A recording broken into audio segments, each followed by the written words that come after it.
Du coup, je passe au point numéro 11, donc c'est la mise en place des 1607 heures.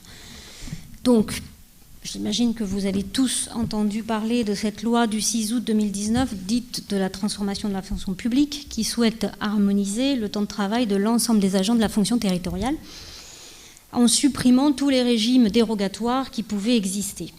Il nous a été imposé de le voter dans l'année qui suivait l'élection, d'où le fait qu'on en arrive aujourd'hui à ce vote-là, et imposé, on va dire, dans une période qui, à mon sens, n'était pas la bonne, puisqu'on a quand même demandé à nos agents, tout comme à nos élus d'ailleurs, d'être complètement présents et réactifs et plus que présents pour pouvoir tenir tous les services. Et je dois féliciter les agents des Sorinières puisque nous n'avons eu aucun service de fermé pendant cette année et demie. Donc on nous demande, après avoir dit et remercié les agents en disant qu'heureusement qu'ils ont été là et à demander qu'ils soient présents, on nous impose en même temps d'appliquer cette loi qui, donc vous l'entendrez, n'était pas forcément mon avis. Mais comme je suis maire et que ma première responsabilité est de faire respecter la loi, il devait donc en être ainsi.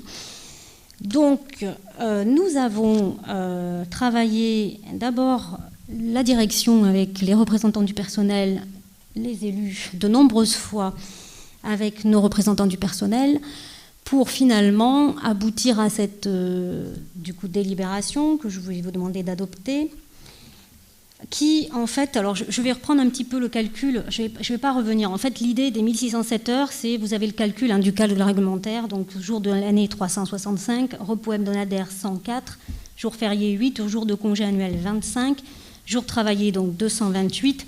Si on le divise par le nombre d'heures, ça nous donne 1607 heures. Et 25 jours de congé. Voilà comment cette loi donc, nous demande, vers quoi elle nous demande d'aller. Pour vous dire où on en était aux Sorinières, où on en est encore aujourd'hui, on est donc à 1547 heures travaillées, au lieu de 1607 qui sont demandées. C'est pas un hasard, c'est des négociations qui ont eu lieu sur le protocole temps de travail en 2002, qui avait été donc décidé entre les élus et les délégués représentants du personnel. Et il y avait des jours supplémentaires de congés qui avaient été aussi du coup accordés lors de cette négociation en 2002. Notre choix a été simple pour éviter, pour essayer de trouver quelque chose qui soit le plus juste possible. C'était de ne pas toucher, la décision qu'on a prise au niveau des élus et que je vous propose ce soir, c'est de ne pas toucher aux jours de congé, mais tout simplement d'augmenter la durée hebdomadaire du temps de travail. Donc ça devrait être, si on divise le nombre d'heures qui manquent par le nombre de jours travaillés, il devrait y avoir 12 minutes de plus par jour. Choix que je n'ai pas fait puisque j'ai demandé aux délégués du personnel, représentants du personnel d'ailleurs, j'ai expliqué pourquoi pour moi il était plus quand même concret de pouvoir avoir 1 heure par semaine plutôt que 12 minutes par jour, parce qu'on y voyait un intérêt que chaque service puisse s'approprier cette heure-là pour travailler des projets, de l'organisation, etc. Donc il n'est pas question, quand vous voyez 1 heure de plus par semaine, que par exemple on ouvre la mairie 1 heure de plus, par exemple. Ce n'est pas quelque chose que vous allez voir appliquer, puisque le but est que ça serve plutôt à la cohésion d'équipe, à l'organisation, au projet, donc à l'anticipation. Aujourd'hui, ce n'est pas le cas, ils n'ont pas le temps de ça, donc c'est aussi quelque chose qui nous a paru intéressant, quitte à s'imposer à cette loi. On voulait que ça ait du sens pour les agents, donc je pense que ça a été très bien, enfin je ne pense pas, j'en suis sûre, que ça a été bien entendu par les délégués de personnel, puisqu'ils ont à l'unanimité accepté cette proposition. Vous le voyez dans la délibération, on va le voter ce soir, mais ça sera applicable au plus tard 1er janvier 2022, donc ça sera applicable dans tous les services de la collectivité au 1er janvier 2022. D'ici là, comment les services vont se servir de cette heure-là par semaine, c'est les chefs de service qui, en CODIR, pourront échanger avec Emmanuel et nous faire remonter comment ils ont fait le choix d'utiliser cette heure-là. Voilà, cette heure-là par semaine. Voilà ce que je pouvais dire. Est-ce que vous avez des questions ou des interventions? Muriel.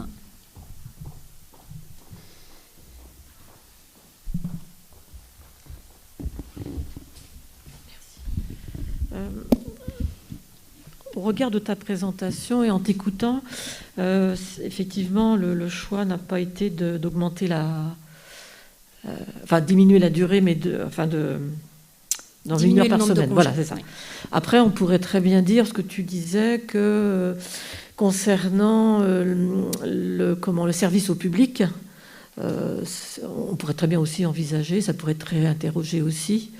On pourrait le réinterroger, ça, en se disant que peut-être qu'on pourrait augmenter l'heure d'ouverture, peut-être pas de l'ensemble d'une mairie, mais de certains secteurs, parce qu'aujourd'hui, on sait très bien que les usagers, quand même, n'ont pas forcément des heures continues, ont des heures plutôt soit coupées, ou travaillent tard le soir, ou plus tard. Enfin, aujourd'hui, on n'est plus dans des ouvertures classiques de travail. Donc, moi, je pense que ça, c'est une réflexion qui pourrait être menée... Voilà, aussi, c'est bien d'appliquer effectivement une loi parce que c'est les premiers concernés, c'est les personnels. Mais moi, je pense aussi aux usagers et c'est une réflexion qu'on pourrait mener à plus long terme. Je suis d'accord avec toi. S'il y a besoin et si dans un service on sent qu'il est nécessaire de changer les horaires pour qu'il y ait une plage horaire qui soit plus adaptée, je trouve ça totalement cohérent. Mais c'est pas comme ça que j'ai envie qu'on perçoive l'application de cette loi-là. Donc là, on voit bien que c'est quelque chose qui va être dans sa globalité et qu'après, au cas par cas, suivant les services, accueil périscolaire, je ne sais pas, qui accueillent du public, et si on devait augmenter ou changer les horaires, parce que ce n'est pas forcément qu'une question d'augmentation, ça peut être à un moment donné quelque chose qui peut varier, on le verra s'il y avait des demandes. C'était le cas d'ailleurs quand la mairie est ouverte le samedi matin, on s'apercevait qu'il n'y avait pas un besoin de personnes présentes le samedi matin-là. C'est pour ça qu'on était revenu à des horaires de semaine. Laurent, je crois qu'il avait demandé la parole.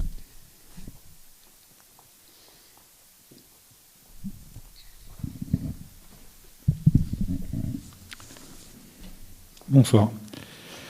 Le groupe communiste issu de la majorité municipale va voter contre la délibération proposée à ce conseil municipal, qui consisterait à adopter une modification de la durée du temps de travail sans compensation. Cette disposition, issue de la loi dite de transformation de la fonction publique du 6 août 2019, supprime les régimes dérogatoires à la durée légale du temps de travail antérieur, fixé par la loi du 3 janvier 2001, et demande la redéfinition de nouveaux cycles de travail. Nous savons que cette loi macroniste est désapprouvée par l'ensemble de cette majorité et qu'elle lui est imposée dans un calendrier qui est très malvenu. Mais il est faux de penser que nous étions obligés de l'appliquer. En effet, d'autres communes, souvent communistes certes, du Val-de-Marne, comme Bonneuil-sur-Marne, ont fait le choix de ne pas appliquer cette loi. Nous prenons en compte la proposition effectuée issue du comité technique et de la commission RH et reconnaissons que c'est la moins mauvaise solution qui a été choisie. En effet, ne pas toucher aux congés et RTT est une bonne chose. Je sais qu'il a été fait un effort significatif sur les lignes directrices de gestion concernant la proportion d'agents avançant en grade qui passe de 70 à 100%. Le choix a donc été fait de rajouter 1 heure hebdomadaire sur le temps de travail des agents de la commune. 12 minutes par jour auraient été moins pénibles et seraient passées plus facilement inaperçues. Notre rôle au sein de cette majorité, n'en déplaise à certains, est de prendre des décisions ou des orientations politiques. Nous ne pouvons pas approuver cette délibération car une augmentation de la durée du temps de travail sans compensation financière est pour nous inacceptable. Il n'est pas question de prendre des décisions ou de mieux connaître la situation que les agents ou les organisations syndicales de la mairie, mais de jouer notre rôle de force politique de gauche, ayant des convictions de progrès social, pour dénoncer les injustices et de toujours défendre les intérêts de l'ensemble des travailleurs. La crise sanitaire et ses 3 confinements ou couvre-feu ont mis en évidence le dévouement de nombreux salariés, notamment les invisibles, et pourtant indispensables travailleurs des premières lignes. Ils n'avaient pas toujours le choix, mais en tout cas, ils ont travaillé dans des conditions très particulières, et souvent avec le sentiment de rendre service à la population au détriment parfois des règles sanitaires, en tout cas lors du premier confinement, dans l'urgence et souvent sans reconnaissance, accomplissant au quotidien des tâches essentielles à la vie de la commune et les attentes sociales des citoyens. En permettant à nos enfants de poursuivre leurs études, ils ont permis aux parents de télétravailler, sans devoir se substituer aux enseignants ou travailler en présentiel, tout simplement. Leur travail a favorisé la continuité d'une partie de l'activité économique du pays. Alors oui, nous pensions sans doute naïvement que nous aurions pu avoir un sursaut républicain de la part du président Macron et de son gouvernement Castex, à surseoir à l'application de cette loi, considérant qu'elle était inopportune en égard au contexte économique, social et sanitaire. Cette loi et ses décrets d'application n'ont pas été abrogés. On est bien dans le travailler plus pour gagner moins. Pour les agents d'accueil, les animateurs, ADSEM, le service propreté, les agents dans les cantines, le service technique, les policiers municipaux, les agents en mairie, et j'en oublie certainement, je m'en excuse, qui ont travaillé pendant toute ou partie de cette période inédite dans notre commune, ils ont à coup sûr le sentiment d'avoir œuvré pour la continuité du service public territorial. Nous pensons que c'est une fierté pour notre commune d'avoir des agents ayant répondu présent. C'est pour cela également que cette délibération est injuste. Nous allons leur dire merci en leur octroyant 1 heure de travail hebdomadaire supplémentaire sans compensation. La pénibilité de certains métiers au sein de notre commune n'est pas suffisamment prise en compte et l'allongement hebdomadaire d'1 heure par semaine pourra, dans certains cas, devenir problématique. J'ouvre également le débat sur 2 aspects. Premièrement, le point d'indice n'a pas augmenté depuis le 1er février 2017 et il n'y a pas de négociation salariale en vue. Il semblerait même que le gouvernement adoptera encore le gel du point d'indice pour 2022. À notre connaissance, rien n'interdit l'ouverture de négociations salariales au sein de la mairie. Deuxièmement, nous voulons vous amener sur une réflexion d'une réduction du temps de travail à 32 heures ou sur 4 jours. En effet, les avantages du partage de travail sont multiples. C'est lutter contre le chômage, c'est plus de justice sociale, c'est libérer du temps pour militer dans des associations sportives, culturelles, humanitaires, politiques et autres. C'est économiser notre empreinte carbone. En effet, moins de déplacements agissent directement sur notre planète. Ce n'est pas utopiste. De nombreuses entreprises sont passées aux 32 heures. LDLC, Massif, Télérama, Fleury-Michon, Maminova, Blédina. L'Espagne et l'Écosse s'apprêtent à les tester à grande échelle. L'entreprise Unilever en Nouvelle-Zélande lance une expérimentation d'1 an. En conclusion, nous reconnaissons le bon travail de dialogue social au sein des instances représentatives du personnel, mais que l'application de cette loi, que nous avons combattue dans la rue aux côtés des personnels des collectivités, engendre, quoi qu'il en soit, une perte des acquis sociaux, un allongement de fait du temps de travail, crée des inégalités de traitement entre collectivités de la métropole et entre les salariés au sein de chaque collectivité. Le groupe communiste votera donc contre cette délibération qui consiste à la mettre en œuvre. Merci. Je crois que j'avais vu, oui, Joseph qui voulait parler, et après Bruno. Ce soir, en fait, nous sommes appelés à voter pour la mise en place d'une loi sur les 1607 heures dans la commune. En fait, moi, je m'arrête juste à ce point-là. La loi de transformation de la fonction publique comportait dans ces points l'avènement, en fait, la mise en place des 1607 heures pour un rattrapage ou autre depuis la mise en place des 35 heures en 2002. Lors du comité technique que nous avons eu avec les représentants des salariés, ils ont fait la démarche de leur côté en faisant un sondage auprès des différents employés de la mairie. Ils sont revenus avec des propositions que Madame la maire a précisées ici. Elle a choisi, en fait, on a choisi en comité technique d'aller sur 1 heure ou les 12 minutes, en fait, que les représentants du personnel avaient proposé la première fois. Et rapidement, en fait, l'intérêt a été expliqué pourquoi c'est 1 heure là et pas 12 minutes.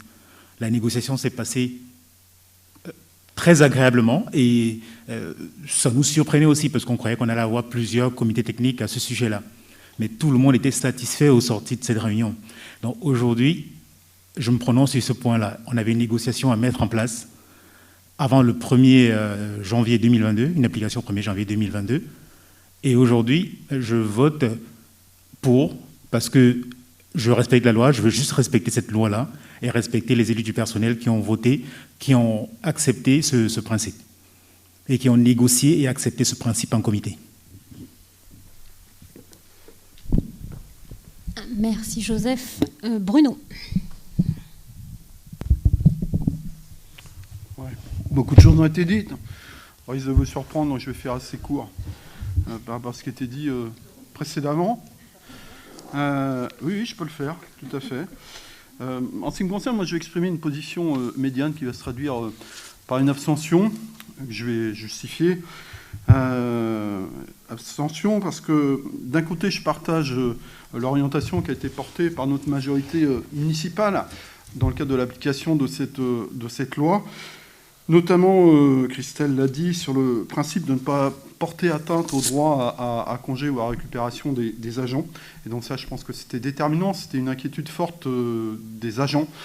C'est une attention certaine qu'on porte à l'implication professionnelle de nos agents. Je pense que ça a été entendu, ce qui a permis d'arriver à ce qu'on pourrait peut-être qualifier d'accord avec les représentants du personnel. Donc ça, pour moi, c'est particulièrement positif et je soutiens sans réserve cette orientation portée par la majorité municipale dans le cadre de l'application de cette loi. Pour autant, respecter une loi, soit, j'entends, mais on peut aussi la combattre, y compris quand elle est promulguée. Donc moi, je combats cette loi parce que je considère que c'est une loi de régression sociale, une loi qui, d'une manière plus générale, porte atteinte une nouvelle fois au statut des fonctionnaires, des agents, qui se traduit là, en l'occurrence, sur le cas précis, par une augmentation du temps de travail sans rémunération supplémentaire. Ça a été dit, je rappelle que le point d'indice est bloqué depuis de très nombreuses années, voilà, avec des salaires qui sont des salaires parfois assez bas hein, dans la fonction publique, contrairement à ce qu'on peut croire. Il y a des agents qui sont tout juste au-dessus du SMIC quand même. Et il y a aussi voilà, des situations de détresse sociale dans la fonction publique. La fonction publique et les fonctionnaires n'y échappent pas. Mais ce que je voulais dire en conclusion, et moi ce qui m'inquiète beaucoup plus, et pour dépasser ce débat sur l'application de cette loi de transformation de la fonction publique, c'est ce qu'elle engendre. Pas seulement cette loi, mais toutes les lois qu'on pourrait qualifier de régression sociale à l'initiative des gouvernants qui se succèdent depuis de nombreuses années, quelles que soient les orientations politiques portées, mais le plus souvent en direction du salariat, c'est des atteintes aux droits des salariés, au statut des fonctionnaires, des atteintes portées, bien évidemment, à la question des retraites. Enfin, ça prend différentes formes, différents projets de casse du code du travail, des services publics. Enfin, la liste est longue. Et moi, ce qui m'inquiète quand même, et je pense qu'on arrive au bout de tout ça. La vérité, c'est lorsque les intérêts du salariat sont niés, le pire peut s'inviter et s'illustrer, comme on a pu le constater, à l'occasion du dernier week-end, par une profonde crise démocratique. C'est ça la conséquence de ce rouleau compresseur. C'est le rejet et c'est la démocratie, c'est la question même de la démocratie qui est en cause. Et ça, je pense qu'à un moment donné, il faudra peut-être que nos gouvernants en prennent pleinement conscience.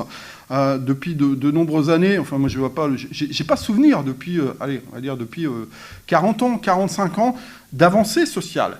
C'est de manière continue des atteintes aux droits du salarié.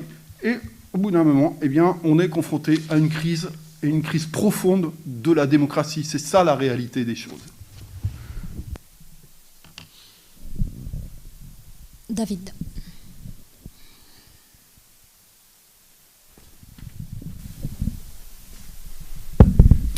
Donc je rejoins Joseph dans sa position qui est là, on est en train de travailler, de délibérer sur comment va s'appliquer cette loi au sein de la municipalité des Sorinières, la commune des Sorinières. Il y a eu un dialogue social qui a eu lieu, je constate a posteriori que ce dialogue a abouti à un accord validé par les agents de la commune et la municipalité. Je pense que voter contre cette délibération aujourd'hui, ce serait faire peu de cas de l'accord et du dialogue social qui a eu lieu pour la mise en place de cet accord. Donc c'est pour ça qu'on votera pour.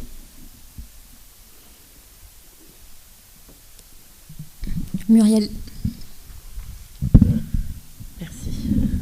Moi, je voudrais... Alors, en commission, j'ai entendu qu'il y avait 32 jours annuels de congé. Hein, c'est ce que j'ai entendu, j'ai noté par Madame... excusez-moi, j'ai oublié son nom qui avait présenté. Alexandra Jolivet. C'est ça, merci, Madame Jolivet. Donc moi, je voudrais quand même que souligner aujourd'hui, dans toutes les fonctions publiques, tous les fonctionnaires ne sont pas logés à la même enseigne. Donc aujourd'hui, on peut constater aussi, et tant mieux, hein, pour les agents de la territoriaux, ils bénéficient de 32 jours. Je voulais juste souligner ça. Je pense que ça aussi, c'est important, hein, à dire. Et puis, deuxième, peut-être, constat technique, c'est ce que j'avais dit en commission, c'est-à-dire qu'effectivement, oui, ils vont faire 1 heure de plus par semaine, mais ils vont aussi générer du droit à congé. Ce qui est obligatoire. Ce qui est normal. On ajoute du temps, donc forcément, ils génèrent du temps à congé, à RTT. Ça, c'est obligatoire. Donc, je voulais juste faire cette précision. Et puis moi, je reviens hein, toujours sur les mêmes discours. C'est que moi, je respecte effectivement l'avis de chacun. Hein, son avis est tout à fait respectable. Je ne vois pas l'espace encore aujourd'hui. Là, effectivement, on répond à une modification d'une loi et on doit voter. Pour ou contre, on est d'accord, bien évidemment. Mais les discours qui sont plutôt politisés ou politisants, je ne sais pas, ils sont respectables, je suis d'accord, mais pas forcément au sein d'un conseil municipal. Voilà, on s'était déjà exprimé par rapport à ça. Je trouve que bon, c'est un peu parasitant. Moi, ça me dérange un peu, hein, même si je respecte et on pourrait en discuter largement, mais je vois pas trop l'espace, je vois pas trop les liens là entre pourquoi on est là ce soir, le vote qui est exprimé. Moi, je rejoins ce que a dit Joseph très clairement, surtout qu'il était à l'intérieur. Et puis, effectivement, il y a eu une négociation et il y a eu terrain d'entente d'emblée. Moi, je trouve que c'est bien, parce que c'est pas toujours le cas hein, entre des partenaires sociaux, des agents et une institution. Donc, ça, faut quand même souligner ça. Voilà, je voulais dire ça. Merci.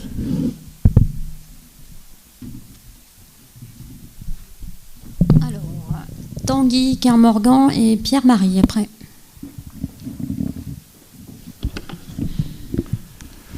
Oui, donc j'entends bien ce que dit Laurent pour le groupe communiste au sein de la majorité. Mais il faut rendre à César ce qui appartient à César, c'est-à-dire que nous, on fait qu'appliquer la loi qui a été votée par le gouvernement. Et on observe depuis plusieurs années une centralisation sans précédent du pouvoir, de l'autonomie des communes, des collectivités locales. On est de plus en plus sous contrôle, sous différents aspects. Hein. Donc, depuis 40 ans, on n'a pas vu ça. C'est une recentralisation du pouvoir, donc moins de liberté. Mais, tout de même, c'était indiqué par Joseph et par mes autres collègues, il y a eu comme une négociation, il y a eu un accord qui donne satisfaction. Voilà.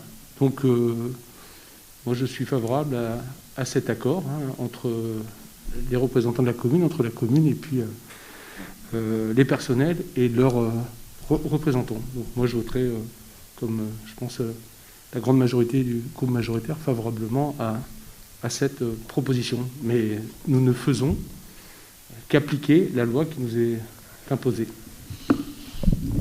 Avant de passer la parole à Pierre-Marie, Laurent, si j'applique pas la loi, si je dis non, je ne vote pas, ça tombera de même. Donc, si tu veux, on a le choix. Soit on se met la tête dans le sable, soit on prend les devants. Et avec les délégués du personnel, j'ai été claire dès l'introduction. J'ai dit, si vous me demandez d'appliquer la loi, je ne peux pas. Et ils ne l'ont pas demandé. Je pense que clairement, vous le voyez dans la presse, ce qui se passe, mes collègues maires, à la métropole ou autres, les débrayages, etc., parce qu'on touche au congé. Nous, aujourd'hui, la négociation, ça a été plus, on va dire, de la clarté entre nous, de dire on n'a pas choisi cette loi, on l'applique parce qu'on est, voilà, on est républicain, on se doit d'appliquer la loi, c'est la première, enfin, je le redis, de toute manière, si je ne le fais pas, ça reviendra en boomerang et on me dira c'est appliqué et comme ça. Donc moi j'ai choisi, puisqu'on avait quand même encore un peu le choix de savoir comment on pouvait l'appliquer, j'ai choisi de me dire voilà ce que me disaient les agents tous les jours. On n'a pas le temps, on ne peut pas anticiper, on ne peut pas travailler des projets. Les filles qui restent à l'accueil après le temps de travail parce qu'elles ont, après l'accueil, de l'administratif. Voilà la réponse qu'on leur propose, c'est 1 heure off, qu'ils se servent suivant les services et les besoins. C'est le chef de service qui verra avec son équipe comment il souhaite la mettre en œuvre. Donc ça sera peut-être pour travailler Enfin, moi je trouve que même si ce n'est pas une bonne nouvelle, cette loi, là, on en fait quelque chose qui apporte du sens aux agents, parce qu'aujourd'hui, ils nous disent on a la tête sous l'eau, on travaille beaucoup, on a les habitants qui augmentent, le nombre d'habitants qui augmente, les demandes qui augmentent, plus personne n'est responsable de rien, tout le monde attend après la mairie que ça soit répondu, et qui répond, c'est les agents. Donc au bout d'un moment, on voit bien, hein, ici on le voit en conseil, quand on fait les budgets ou quand on doit embaucher, on se pose 2 fois la question, parce que clairement, on n'en a plus les moyens.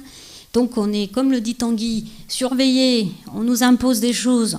Quid de la loi sur l'école où on doit, je vous rappelle, hein, vous vous rappelez, donner à l'école privée, aux enfants de l'école privée maternelle le même truc. Mais nous, parce qu'on a été, on n'a pas droit à une subvention pour nous aider. Au bout d'un moment, on peut plus vraiment bouger, quoi. Voilà. Donc là, il y avait le choix, et dans le peu de manœuvres qu'on avait, on a fait le choix de le faire ensemble. Et moi, je remercie vraiment les représentants du personnel, parce que honnêtement on s'est écouté, on s'est entendu et on était plutôt d'accord sur la chose qu'il fallait faire pour notre collectivité. Voilà, après les autres maires feront leur propre choix dans leur collectivité. Moi je crois aujourd'hui que c'est une belle avancée et c'est une belle preuve réciproque de travail, de dialogue social ensemble. Voilà. Pierre-Marie, désolé, je te laisse la parole. Alors, on m'entend ? Ah oui.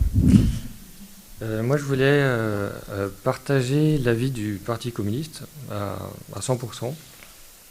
On est en pleine crise du travail et une crise du travail utile. Le travail utile, c'est les employés municipaux font un travail utile. Le travail, il y a beaucoup de métiers, par contre, où, dans l'industrie, moi je connais bien, je suis là-dedans, on fabrique des produits juste pour fabriquer des produits qui ne sont pas forcément utiles. Et on aimerait parfois faire autre chose, quelque chose d'utile, travailler pour tout le monde. Et le partage, aujourd'hui, il y a beaucoup de chômage. Ce n'est pas les 1607 heures qui vont arranger les choses. Et ce sont les mêmes personnes, les mêmes employés municipaux qui vont fournir le même travail. S'ils sont sous l'eau, c'est une personne en plus qu'il y a besoin. Pour moi, ici, on est en démocratie, on peut voter, on n'est pas obligé de se laisser influencer par le gouvernement. Et moi, j'appelle à ne pas se laisser influencer par le gouvernement, on peut voter contre. Et il ne faut pas appliquer la loi des 1607 heures. Elle est à contre-courant. Je suis désolé, moi je ne suis pas d'accord. Damien.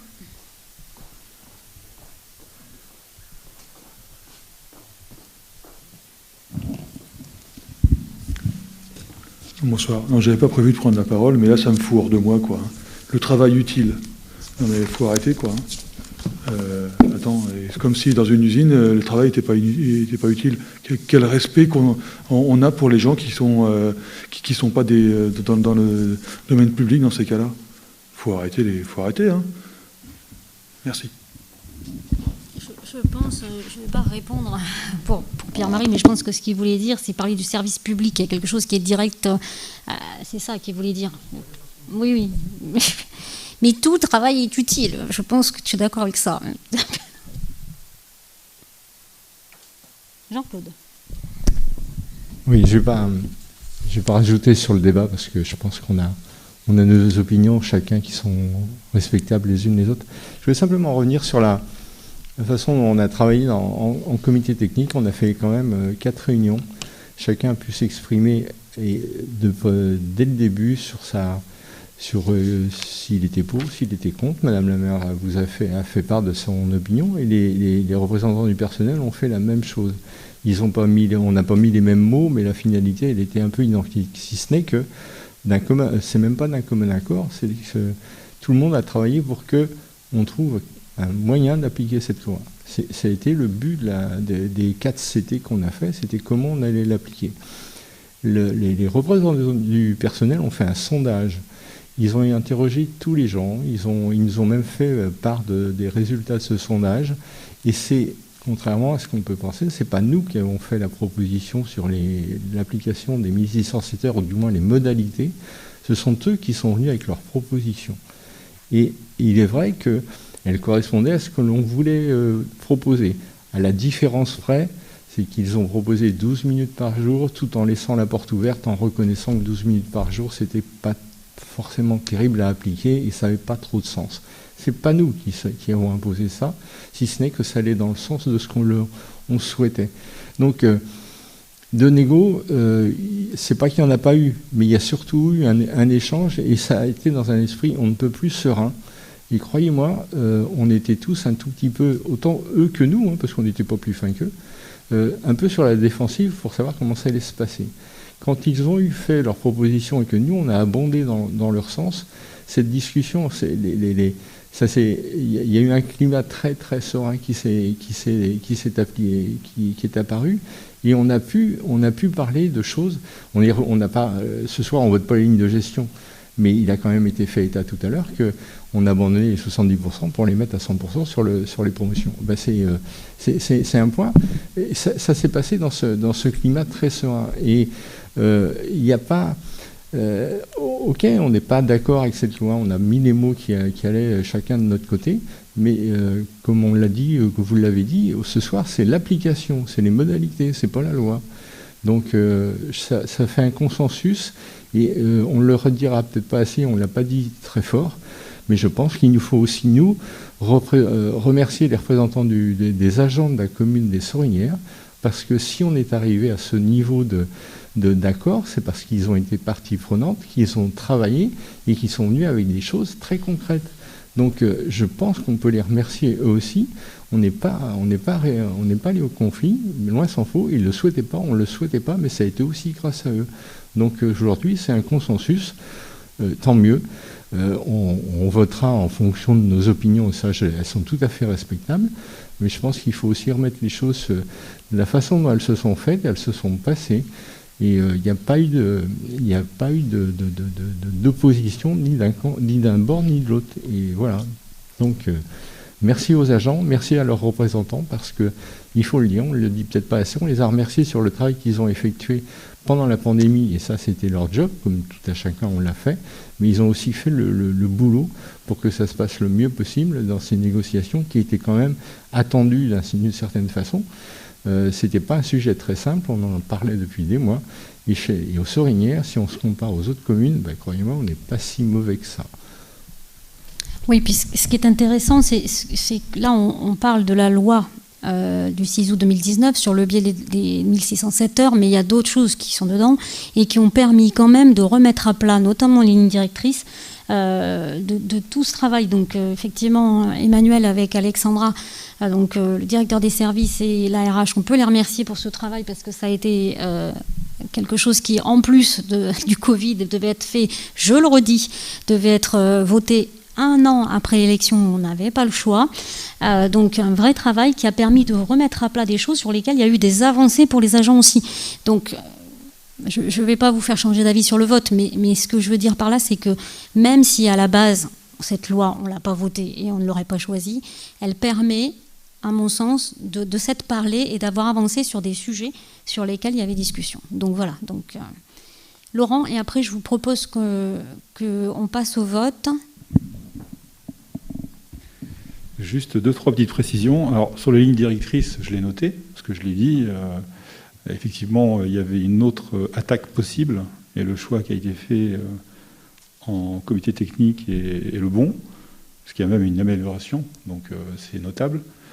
Quand j'ai dit moins mauvaise solution pour ceux qui votent, je pourrais dire la meilleure des solutions, ça revient au même, mais... et quant à l'espace d'expression qu'on a au sein du conseil municipal, si ce n'est pas au sein du conseil municipal qu'on peut s'exprimer, qu'on va avoir des avis politiques, je ne sais pas où c'est qu'on peut les avoir. La politique, c'est... si le sens politique, je suis désolé, ça vient de la Grèce antique, c'est s'occuper de la vie de la cité. Et là, on s'occupe bien de la vie de la cité.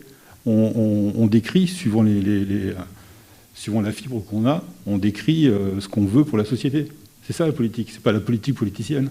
J'en ai jamais fait. Moi, je veux juste dire que on l'a voté en plus dans je perds mes mots, je suis désolée, l'organisation du conseil, aidez-moi Emmanuel, là, le règlement, merci. On a voté que c'était un lieu de débat. Moi, je le dis à chaque fois quand on prépare le conseil à ma majorité, parce qu'il y a des parleurs, hein. Je ne pointe pas du doigt, mais il le sait. Je leur dis que jamais je leur interdirai de parler, parce que je trouve important, effectivement, que chacun puisse donner son opinion, dans la mesure où c'est toujours respectueux. C'est bien ce qu'on s'est écrit dans le règlement. Donc, pour moi, c'est ce que je souhaite dire. Donc, j'ai pas... Voilà, dans la mesure où ça reste respectueux. Et je pense que là, ce soir, ça l'a été, donc je ne peux pas dire l'inverse. Maintenant, pour arrêter sur ce sujet, qui est évidemment, on le voit, important, puisqu'on se doutait qu'on passerait le plus de temps sur le Conseil sur ce point-là. Du coup, je passe la délibération aux voix. Donc, qui est contre ? 3. Oui, parce que tu as Marie, hein, c'est ça. 3, c'est ça. Abstention. Qui s'abstient ? Pardon. Donc, 1. Je n'ai pas donné les noms, Emmanuel, c'est bon ? Ouais.